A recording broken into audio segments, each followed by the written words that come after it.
दोस्तों बहुत सारे लोग जो साल भर बहुत बढ़िया तरीके से मेहनत करते हैं, बहुत ही बढ़िया तरीके से तैयारी करते हैं, जो भी कॉम्पिटिटिव एग्जाम की वो तैयारी कर रहे हैं, चाहे वो नीट की तैयारी कर रहे हैं, चाहे वो यूपीएससी की तैयारी कर रहे हैं, चाहे वो एसएसटी की तैयारी कर रहे हैं, चाहे वो किसी भी प्रकार के बोर्ड एग्जाम की तैयारी कर रहे हैं। अब वो साल भर बहुत ही बढ़िया तरीके से तैयारी करते हैं, लेकिन लास्ट के अंदर कुछ ऐसी मिस्टेक्स कर देते हैं जिन मिस्टेक्स के कारण उनकी जो पूरी की पूरी जो तैयारी है वो तैयारी उनके कॉन्फिडेंस को नहीं बढ़ा पाती। लास्ट के दिनों के अंदर उनको बहुत ज़्यादा घबराहट होने लग जाती है, बेचैनी होने लग जाती है। आखिर ये कौन सी मिस्टेक्स है, इसी के ऊपर ये पूरा का पूरा सेशन मैं आप लोगों को समर्पित कर रहा हूँ। सबसे पहली जो मिस्टेक है, सबसे पहली जो गलती है वो ये क्या है कि साल भर आपने जिस भी तरीके से तैयारी की हो, लास्ट के अंदर इस चीज़ का विशेष तौर से ध्यान रखिए कि लास्ट में जो भी आप अपने डे टू डे लाइफ के जो लक्ष्य बनाते हैं, जो भी आप अपने टारगेट्स बनाते हैं, ये टारगेट्स आपके बहुत ज़्यादा बड़े बड़े ना हो, बहुत ज़्यादा ऊंचे ऊंचे टारगेट्स ना हो। जैसे रूटीनली जो सामान्य तौर पर मैं जब पढ़ाई करता हूं तो उसके अंदर मैं पर डे 6 चैप्टर पूरे कर लेता हूं।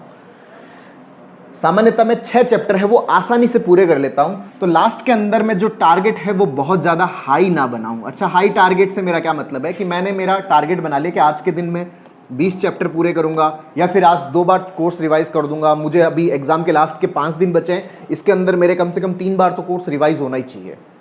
तो ये जो होना ही चाहिए, ये जो हम टारगेट सेट कर लेते हैं, इस टारगेट सेट करने की वजह से प्रॉब्लम क्या क्रिएट होती है कि मान लीजिए कि आप उस टारगेट को कंप्लीट नहीं कर पाए, क्योंकि आपकी रूटीन स्पीड कितनी है, ये तो 6 की है, और आपने इतना बड़ा अपना टारगेट सेट कर लिया। हालांकि आप कोर्स पहले से बहुत बार पूरे कर चुके हैं, लेकिन जब आप अपना टारगेट सेट करते हो और उस सेट टारगेट के अकॉर्डिंग जब चीज़ें नहीं हो पाती, मान लीजिए कि मैंने यहाँ पर 20 चैप्टर पूरे करने का वादा कर लिया, तो यहाँ पर अगर मैं 5 चैप्टर भी करता हूं तो अभी भी कितने बाकी है? 15 चैप्टर बाकी है। अगर मैं यहां पर 10 चैप्टर पूरे करता हूं, अभी भी कितने बाकी है?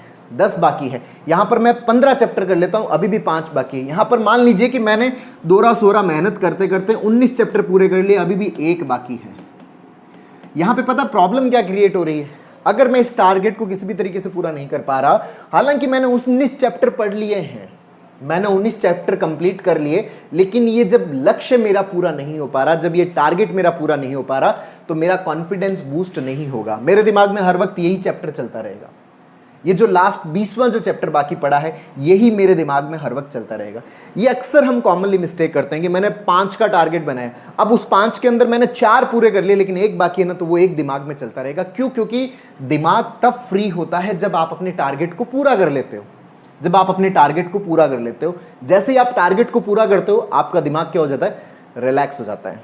आपका दिमाग बहुत जबरदस्त चीज है, बहुत आसानी से आपका साथ देने लग जाता है, लेकिन वो किस तरह से साथ देगा, इसका तरीका आपको खुद को ढूंढना पड़ेगा।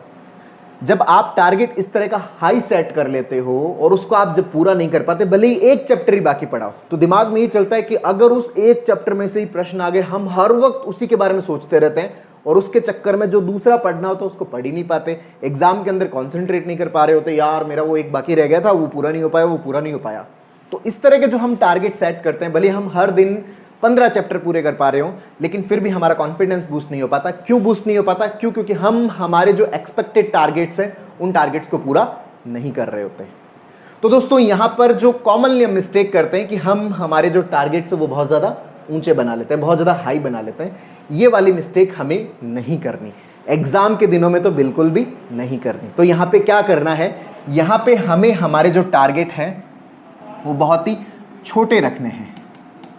आप अपने जो टारगेट है वो बहुत ही छोटे रखिए। ठीक है, मैंने आज दिन का प्लान कर लिया कि भाई मुझे तो अब पूरा रिलैक्स करना है। ठीक है, मैंने साल भर बहुत ज़्यादा बढ़िया तरीके से मेहनत की है, मुझे तो अब लास्ट के जो 5-7 दिन है उसके अंदर हर दिन मुझे 4 चैप्टर ही पूरे करने हैं, इससे ज़्यादा मुझे पूरा नहीं करना। अच्छा, इससे होगा क्या? इससे होगा ये कि सामान्य स्पीड तो 6 की है, तो एटलीस्ट अगर मैं नॉर्मली, क्योंकि आदत पड़ रखी है, जिस चीज़ की आदत पड़ रखी है तो वो तो होगा ही होगा, वो होगा ही। मतलब यहां पर मैं दिन में 6 चैप्टर तो पूरे करूंगा ही करूंगा, मतलब ये 4 का आंकड़ा तो पूरा हो ही जाएगा। जैसे ये 4 का आंकड़ा पूरा होगा, 4 का टारगेट कंप्लीट होगा, तो यहां पर मेरा जो दिमाग है वो क्या हो जाएगा? यहां पर रिलैक्स हो जाएगा। और साथ में 2 एक्स्ट्रा चैप्टर का मुझे क्या मिलता है? बोनस मिलता है कि 2 और चैप्टर पूरे कर लिए। और किसी भी इंसान को अगर बोनस मिलता है ना, तो उसको बहुत ज़्यादा मज़ा आता है, बहुत ज़्यादा अच्छा मिलता है। ये हमारा जो रिवॉर्ड सर्किट है ना, उस रिवॉर्ड सर्किट को स्टिमुलेट करता है, हमें बहुत ज़्यादा आनंद मिलता है, हमारे डोपामिन रिलीज होते हैं, जो हैप्पीनेस न्यूरोकेमिकल्स है वो रिलीज होते हैं। तो यहाँ पर जैसे ही आप इस टारगेट को कंप्लीट करते हो, आप यहाँ पे क्या हो जाते हो? रिलैक्स हो जाते हो। और जैसे ही टारगेट कंप्लीट होता है, आप रिलैक्स होते हो, आपका कॉन्फिडेंस बूस्ट होता है। कि यार मैं जो प्लान करता हूँ वो चीज़ हो जाती है। अब यहाँ पर जैसे यहाँ पे ये प्रॉब्लम क्रिएट हो रही थी कि आपके दिमाग में हर वक्त एक ही चैप्टर वो चल रहा था जो बाकी रह गया था, यहाँ पे वो आपके दिमाग में नहीं चलेगा। क्यों? क्योंकि यहाँ पे सारा का सारा मामला क्या हो रखा है, हमारा कंप्लीट हो रखा है। यहाँ पे पूरी तैयारी के बाद भी जब हम एग्जाम में जाते हैं ना, दिमाग में ये चीज चलती रहती है कि अगर इस एक चैप्टर में से आ गया तो मैं आंसर नहीं दे पाऊंगा। क्यों? क्योंकि मैंने उसको पढ़ा नहीं, मैंने उसका रिवीजन नहीं किया। लेकिन यहाँ पर हमेशा दिमाग में यही रहता है कि अच्छा मैंने पूरा कर लिया, अब कुछ भी आएगा मैं आराम से दूंगा। तो ये जो थॉट है ना, ये आपके एग्जाम को बहुत ही जबरदस्त तरीके से दिलवाता है।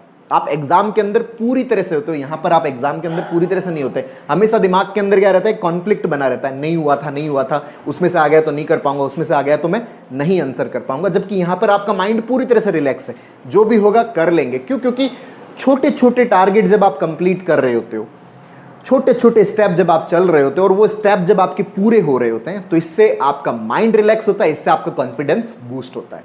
और यही कॉन्फिडेंस जो है ये आपको रिलैक्स करता है। और जब आप रिलैक्स होते हो तो आपकी जो एक्टिव अटेंशन है वो बहुत ही बढ़िया होती है, और यहाँ पर आपकी पैसिव अटेंशन है वो स्टिमुलेट हो जाती है। और पैसिव अटेंशन के अंदर तो ना तो कुछ सीखा जाता है और ना सीखे हुई चीज़ को यूटिलाइज कर पाते हैं। इसीलिए जो लोग बहुत ज़्यादा इस डायरेक्शन में होते हैं वो अक्सर ही शिकायत करते हैं, सर एग्जाम के अंदर तो पूरा ब्लैंक हो गया मामला, ऐसा लग रहा है जैसे कुछ दिमाग में घुस ही नहीं रहा। जो घुसा हुआ है उसको हम यूटिलाइज नहीं कर पा रहे, वहाँ पे कुछ याद ही नहीं आ रहा था। क्यों? क्योंकि यहाँ पर हमारी कौन सी अटेंशन स्टार्ट हो गई, पैसिव अटेंशन स्टार्ट हो गई। तो पैसिव से हमें किस तरफ शिफ्ट करना है, एक्टिव की तरफ। एक्टिव जीवन में कुछ भी सीखने के लिए और सीखी हुई चीज को यूटिलाइज करने के लिए हमेशा हमें किसकी जरूरत पड़ती है, एक्टिव अटेंशन की जरूरत पड़ती है। और एक्टिव अटेंशन के लिए हमारा रिलैक्स होना बहुत ज्यादा जरूरी है। और रिलैक्स कब होंगे, जब हम छोटे छोटे टारगेट बनाएंगे और उन टारगेट्स को कंप्लीट करेंगे तो हम क्या होंगे, रिलैक्स होंगे।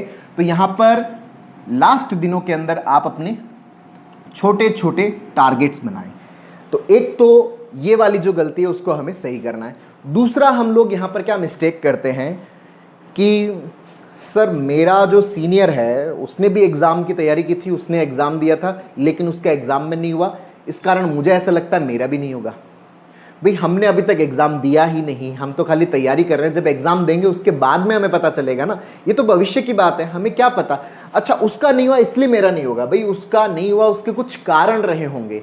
हम लोग अक्सर दूसरों के जो नेगेटिव एक्सपीरियंसेस होते हैं उन एक्सपीरियंसेस को अपने ऊपर जनरलाइज कर लेते हैं, और उस जनरलाइजेशन के कारण हम ये आइडेंटिफाई नहीं कर पाते कि ये जो रिजल्ट वाला जो एक्सपीरियंस है वो मेरा है या उसका है। हम ये डिफ्रेंशिएट नहीं कर पाते, उसके एक्सपीरियंस को खुद का अनुभव समझने लग जाते हैं। और यही गलती, क्योंकि जब आप उसको खुद का अनुभव समझ रहे हो तो दिमाग में ये चीज़ क्लियर है कि अपने को रिजल्ट क्या मिलेगा, नेगेटिव ही मिलेगा। और जब रिजल्ट नेगेटिव मिलेगा, आउटकम नेगेटिव मिलेगा, तो उसकी तैयारी फिर नहीं हो पाती, हम वापस से बेचैन हो जाते हैं, हमारी पैसिव अटेंशन बढ़ जाती है। और जैसी पैसिव अटेंशन बढ़ती है मामला हमारा क्या हो जाता है, गड़बड़ हो जाता है। तो यहाँ पर इस चीज़ के प्रति अपनी अवेयरनेस बढ़ाइए कि दूसरों के एक्सपीरियंसेस अलग है, मुझे दूसरों की चीज़ों को अपने ऊपर जनरलाइज नहीं करना, मुझे मेहनत करना है, मुझे मेरे अकॉर्डिंग चीज़ों को देखना है, दूसरों के अकॉर्डिंग चीज़ों को नहीं देखना कि वो क्या सोचते हैं, वो उनके एक्सपीरियंस है। हम इस दुनिया के अंदर आए हैं, इंडिविजुअल कॉन्शियस है हमारी, कुछ तो हम भी अपने अनुभव लेके जाएं या दूसरों के अनुभवों से ही हम सारी चीज़ें अपने स्तर पर करते रहेंगे। हमें अपने एक्सपीरियंस के आधार पर तय करना है, अपने आप को बहुत अच्छे से बताना है उसका एक्सपीरियंस अलग है, मेरा एक्सपीरियंस अलग है, उसकी कहानी अलग है, मेरी कहानी अलग है, उसके एक्सपीरियंसेस को मुझे मेरे ऊपर जनरलाइज नहीं करना। तो ये जो दो कॉमन मिस्टेक्स है, अगर आप इन मिस्टेक्स को सुधार लेते हो, जो कि 90% जो एग्जाम गोइंग स्टूडेंट्स है वो इस मिस्टेक को कर रहे होते हैं और उसके कारण उनका जो एग्जाम वाला टाइम पीरियड है वो गड़बड़ हो जाता है। तो इन दो मिस्टेक को अगर आप सुधार लेते हो तो आपकी जो एग्जाम की परफॉर्मेंस है वो बहुत ही ज़बरदस्त हो जाएगी, आप एग्जाम बहुत ही ज़बरदस्त कॉन्फिडेंट तरीके से दे पाएंगे। तो दोस्तों उम्मीद करता हूँ आपको ये वीडियो पसंद आएगा, नीचे कमेंट बॉक्स में लिखकर जरूर बताइएगा। और अब तक यदि आपने मेरे यूट्यूब चैनल DRK TV को सब्सक्राइब नहीं किया तो प्लीज़ उसे सब्सक्राइब करें ताकि मेरे नए वीडियो का नोटिफिकेशन आप तक सबसे पहले पहुंचे। बहुत बहुत धन्यवाद दोस्तों, जय हिंद, जय भारत।